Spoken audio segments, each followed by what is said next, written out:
बहुत पहले की बात है। नवाबपुर नाम का एक गांव था। उस गांव में घटी हुई घटना है। ये बात काफी पुरानी है, शायद 1991 से 1992 के लगभग की घटना है। हमारे पड़ोस में एक किराएदार रहा करते थे।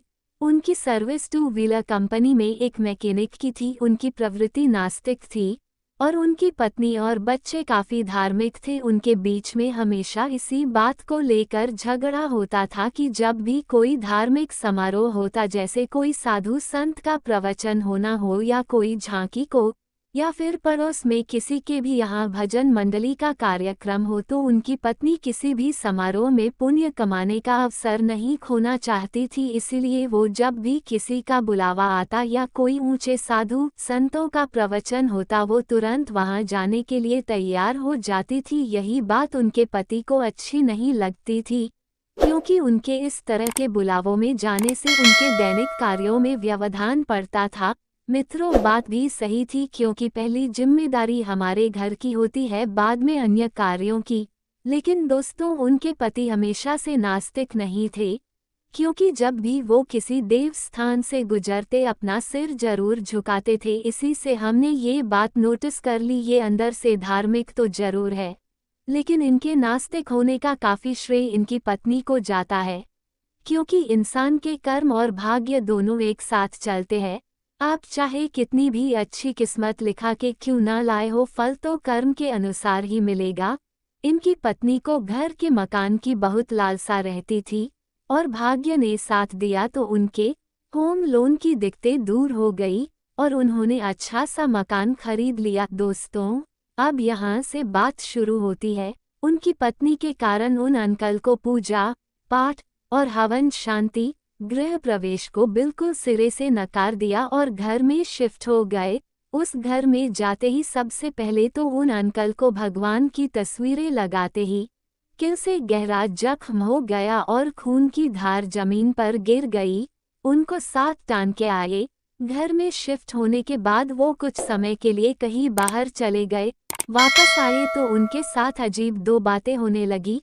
उनको रात में कभी दो ऐसा महसूस होता कि कोई उनके पास से होकर सीढ़ियों की तरफ जा रहा है, तो कभी दो उनको नींद में ऐसा लगता कि किसी की आने की झपकी पड़ी हो। अब इस तरह उनको 2 से 3 महीने हो गए। फिर एक दिन और एक बात हुई, उन अंकल की तबीयत खराब हो गई। सब जांचें हो गई लेकिन कोई समस्या नहीं आई। लेकिन वो अंकल अपनी पत्नी से कहते कि मुझे बहुत घुटन महसूस हो रही है और मन भी खराब हो रहा है। वो अपनी पत्नी से बोलते, पता नहीं मुझे बार दो ऐसा लग रहा है कि बहुत जी भरकर रो। दोस्तों, यहाँ आपको ऐसा लग रहा होगा ये क्या बात हुई, कोई अपने आप क्यों रोएगा। लेकिन दोस्तों, जो मैंने सुना वही बता रहा हूँ। आगे चलते हैं दोस्तों।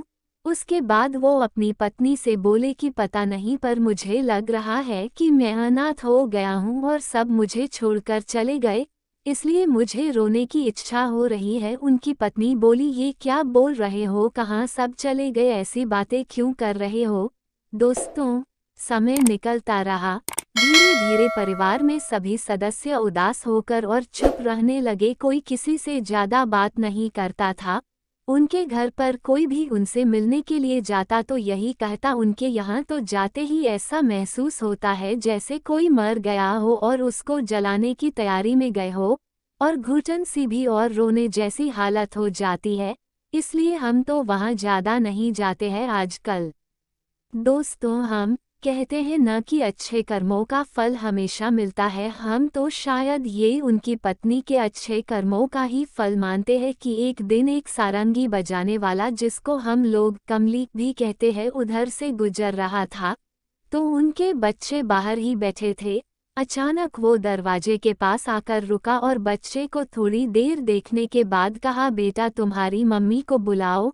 बच्चा अंदर जाकर बोला, मम्मी कोई मांगने वाला आया है, आपको बुलाने के लिए कह रहा है। उस बच्चे की मम्मी को देखकर सारंगी वाला बोला, बेटा तुम्हारे बच्चे का ध्यान रखना, इसके साथ कोई दुर्घटना होने वाली है। वो बोली, क्या दुर्घटना वाली है। वो बोला, तुम उसे रोक नहीं सकते, जो होना वो तो होकर रहेगा, हम उसे नहीं रोक सकते हैं, पर जितना जल्दी हो सके इस मकान को छोड़ दो। या फिर इस घर में गायत्री पाठ और दुर्गा सप्तशती का 9 दिन तक अखंड पाठ करा लेना, नहीं तो तुम यहाँ चैन से नहीं रह पाओगे और कुछ भी हो सकता है। वो सारंगी वाला चला गया।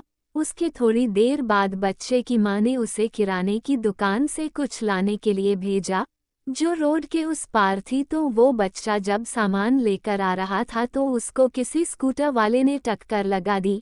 इत्तेफाक से बच्चे को भी साथ टान के आए। अब जब से वो सारंगी वाला बोल कर गया तब से वो घर में दहशत सी फैल गई।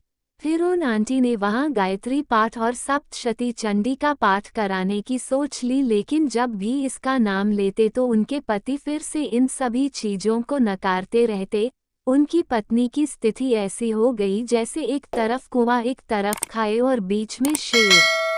एक तरह से देखा जाए तो जब भी इस घर के शुद्धिकरण की बात आती तो हमेशा नकारात्मक सोच ही उभर के आती थी। एक दिन उन अंकल के कोई रिश्तेदार वह मिलने आए जो भजन कीर्तन में व्यस्त रहते थे। उन्होंने भी जब वो जाने लगे तो वो बोले, तुम ये मकान जल्दी से छोड़ दो, नहीं तो कुछ भी हो सकता है, मुझे यहाँ कुछ अच्छा नहीं लग रहा है। फिर काफ़ी जनों की राय लेने के बाद उनको वो घर छोड़ना ही पड़ा। फिर कुछ महीनों बाद वो आंटी एक बुजुर्ग महिला से बातें कर रही थी तो बातों बातों में उस मकान की जिक्र चला। तो उन बुजुर्ग महिला ने बताया कि यहाँ पर एक लड़की छत से गिर गई थी और जब दूसरा परिवार जब रहने आया तो एक दिन घर में कट फैलने से 7 लोग एक साथ मर गए थे। ये घटना उन बुजुर्ग महिला के शादी के समय के आसपास की घटना थी। तो दोस्तों, इस पूरे घटनाक्रम में 7 के आंकड़े का माजरा समझ के भी समझ नहीं आया। लेकिन इस किस्से में एक बात तो सही है कि बिना मुहूर्त और पूजा पाठ के कोई महत्वपूर्ण काम करने से क्या दो अनहोनी हो सकती है। ऐसे ही वीडियो देखने के लिए चैनल को सब्सक्राइब करना नहीं भूलना।